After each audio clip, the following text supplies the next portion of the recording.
नमस्कार, मी राहुल रणदिवे, दैनिक जनमत सोलापूरसाठी आपण घेत आहोत नटरंग राजकारणाचा हा कार्यक्रम। या कार्यक्रमामध्ये आपले प्रथमेश कोट्यात खूप दिवस झाला फोन लावत होतो, उचललेच नाहीत।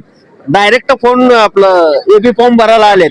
यांच्याकडनं यांच्या संघट आपण संवाद साधणार आहे। येणाऱ्या निवडणुकीमध्ये यांच्या प्रभाग 10 ची रणनीती कशी असणार आहे। दादा, पहिला मला हे सांगा, अण्णाची आठवण येते का? 1 वर्ष झालं। 100% असा एकही दिवस जात नाही की त्यांची आठवण आल्याशिवाय राहत नाही, कारण या जगातून ते अचानकपणे आपल्याला सोडून गेले। त्यामुळे निश्चितच त्यांची आठवण कायम येत राहणार आणि ती मलाच नाही तर विडी घरकुल भागातील प्रत्येक नागरिकाला त्यांची आठवण दररोज आल्याशिवाय ती राहणार नाही। दादा, 1 वर्ष होत आहे, अजून थोडे 1-2-3 दिवस राहिलेत अण्णाचं। काय वाटतं हो अण्णाचं, म्हणजे हे वातावरण बघून? आज आपल्याला सोलापुरात एक चर्चा ऐकायला मिळत असेल की महेश अण्णा शिवाय महापालिकेची निवडणूक कशी लढायची, अशा अनेकांना प्रश्न पडलेले आहेत। त्यामुळं आज खऱ्या अर्थाने महेश अण्णा या महापालिकेसाठी किती महत्वाचे होते, मला वाटतं सोलापूरकरांना आज समजून आलेलं असेल। खरंच गेल्या वेळेस जेव्हा इलेक्शन होतं त्यावेळेस अण्णांनी शिवसेनेचा एवढा मोठा गट्टा एबी फॉर्मचा घेऊन आला होता। ते ठिकाण आहे चंदन, ते ठिकाण दाखवा, इकडे फिरवा कॅमेरा। ते ठिकाण आहे, त्या ठिकाणी महेश अण्णा आले होते आणि सगळे जे इच्छुक आहेत, ज्यांना भाजपाने तिकीट देणार नाही असे लोकांनी अण्णाला फोन लावला होता। ज्या टायमाला भाजपाचं तिकीट मिळणार नाही अण्णा, पण एक अण्णावर विश्वास होता, आम्हाला भाजप तिकीट नाही दिल्यावर आम्हाला अण्णा देणार आहे। खरंच अण्णाचं आठवण येतं ह्या गोष्टीचं। ह्याच्यावरनं तुम्ही काय म्हणताल सांगा बघू। निश्चितच सर्वांना मी आता म्हणल्याप्रमाणे आज सोलापुरात प्रत्येक वर्गामध्ये ही चर्चा आहे की महेश अण्णा असले असते तर आत्ताची जी निवडणुका होत आहेत त्या वेगळ्या पद्धतीने झाल्या असत्या। ही चर्चा तर सोलापुरात मला वाटतं गेल्या 10 दिवसापासून मोठ्या प्रमाणात होताना आपल्याला पाहायला मिळत आहे। आणि निश्चितच मागच्या वेळेस ते शिवसेनेत असताना जर कोणी एकत्रित येऊन सगळ्यांना निवडून आणण्याचं काम कोणी केलं असेल तर ते महेश अण्णांनी केलेलं आहे। अनेक नवीन लोकांना त्या ठिकाणी त्यांनी संधी दिली आणि अनेक नवीन लोक त्या ठिकाणी नगरसेवक म्हणून आपल्याला पाहायला मिळाले। त्यामुळे अनेक नवीन लोकांना अशी आशा होती की महेश अण्णा आज असले असते तर निश्चितच आम्हाला ती संधी मिळाली असती, अशी अनेकांची भावना आहे। ज्या टायमाला महेश अण्णांनी एबी फॉर्म इकडे घेऊन आले होते, काय सैन्यातले होते, काय काँग्रेस मधले होते, की ते अण्णावर एक विश्वास ठेवून दुसऱ्या पक्षाचं म्हणजे बीजेपीचं तिकीट मागितले होते, कोण काँग्रेसचं मागितले होते। म्हणजे लय गमत्या झाल्या होत्या ह्या ग्राउंड मध्येच तिकडे कोपऱ्याला। मला असं वाटतंय की अण्णाची मला तर खूप खूप आठवण येते। पण खरंच दादा तुम्हाला सांगू का, अण्णा म्हणजे एक दानसूर काय बी मागू दे, काही करू दे, अण्णाचं एक ते विचाराचा पलीकडचा विचार होता।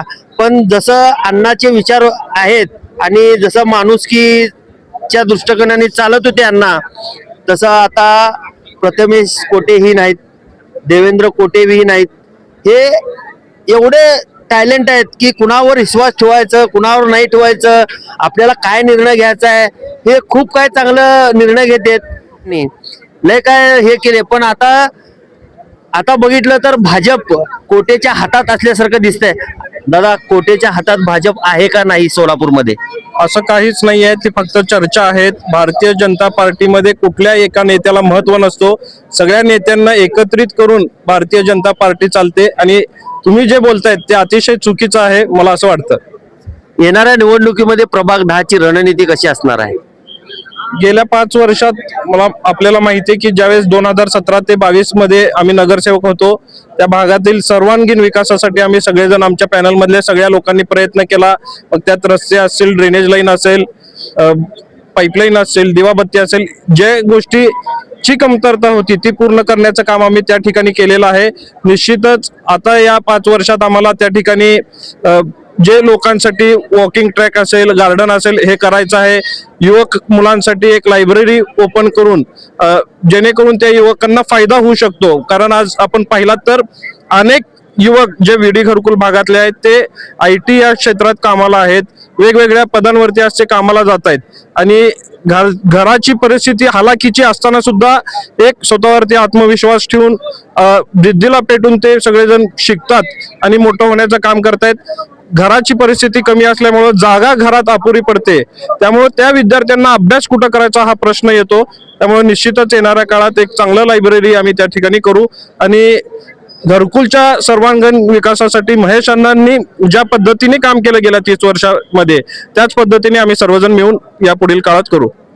दादा, गेल्या 10-15 दिवसाखाली खालच्यापासून ते आतापर्यंत म्हणजे एक 4-5 दिवसाच्या अगोदर अशी चर्चा होती की प्रथमेश कोटे अजून त्यांचा निर्णय त्यांनी घेतला नाही भाजपामधून उभा राहायचा का नाही, हे खरं आहे का? राजकारणात जर तरच्या चर्चांवरती उत्तर न दिलेलं बरं असतं, कारण ह्या चर्चा हे उठवतच असतात. अनेक जण मागे सुद्धा आपल्याला माहिती आहे की महेश अण्णा हे शहर उत्तरमध्ये लढणारच नाही, शहर मध्यलाच जाणार अशी चर्चा सगळीकडे होती. पण महेश अण्णांनी सांगितलं की मी शहर उत्तरलाच लढणार आहे, त्यांनी ठामपणे सांगत होते.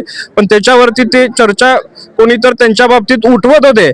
आज मला वाटतं तशाच पद्धतीने माझ्या बाबतीत सुद्धा असे काहीतरी चुकीचे चर्चा होत आहेत की मी भारतीय जनता पार्टीमध्ये न उमेदवारी मागणार का नाही, असे अनेक चर्चा मी पण सुद्धा ऐकलेल्या आहेत. पण त्या गोष्टींना गौण मानून मी अध्यक्षा रोहिणीताई तडवळकर या सर्वांच्या नेतृत्वावरती विश्वास करून प्रवेश केलेला आहे.